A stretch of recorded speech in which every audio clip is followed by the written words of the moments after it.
Coach Chris Bradford. Now, Coach, if you can kind of tell us for the first day of the heptathlon, two very good performances out of your heptathletes today. You can kind of expand on that a little bit. Oh yeah, Lindsay Hart and Rachel Weekland both did just unbelievable jobs. Lindsay is sitting in 4th place right now. I believe Rachel's in 7th. They both had huge first day PRs, just doing outstanding. Start out with the hurdles. They both PR'd in the hurdles. They both had very good marks in the high jump. Lindsay was a huge PR, jumping 5.1. Rachel jumped 5.2 and a quarter or a half. And then going into shot, Rachel set another PR in the shot. Lindsay had a great mark and going into 200. They just put it together. You know, four tough events on a very hot, very sunny, day here, and they just did great. They really kicked us off well.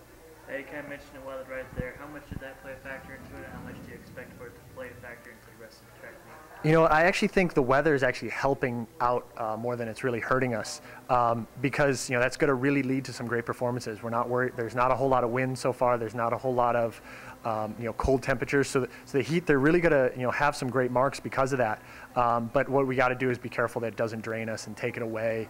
We can't be sitting out in the sun for 8 hours, because we do have a big 3-day meet here.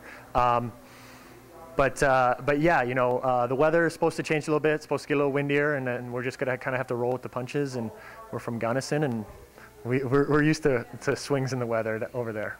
All right, now going to tomorrow's events, you got last 3 events for the heptathlon coming Yep. up. How do you expect those girls to do in those events? Yeah, they're both great 800-meter runners to finish it off. They're really tough girls, and so they're going to do well.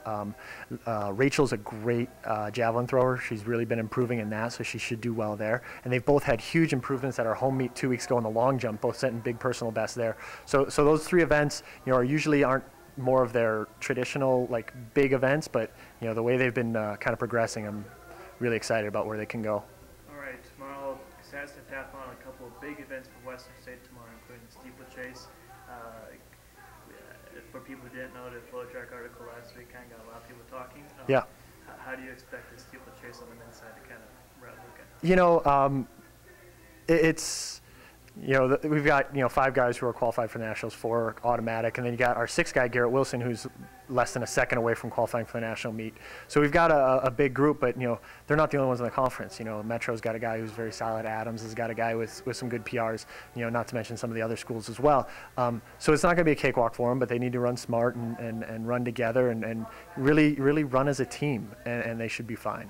All right. Any other races tomorrow that's going to be nice to watch for Western? Yeah, tomorrow's got a lot of big events for us. The women's steeple is going to be a great event for us as well. The men and women in the 10K tomorrow morning is also, going to be very solid for us. Lauren Kleppin's going in ranked #1 in that event. Men and women high jump is going, with Barbara Zabo, who's defending national champion or indoor national champion, and then the men's high jump we have 3 qualifiers right now. Not to mention the triple jump. And then in the afternoon, it's the prelims of the 100, the 200, and the 110 hurdles, which hopefully are going to be strong events for us as well in the men and women. So, yeah, tomorrow's going to be a big day. Some finals, but a lot of prelims as well, and we got to treat those like finals so we can get in and have an opportunity on Tuesday. All right. Anything else? We're excited. It's going to be a great meet for the Mountaineers, and we've been working hard for it. So hopefully we'll end how we want it and have a great meet.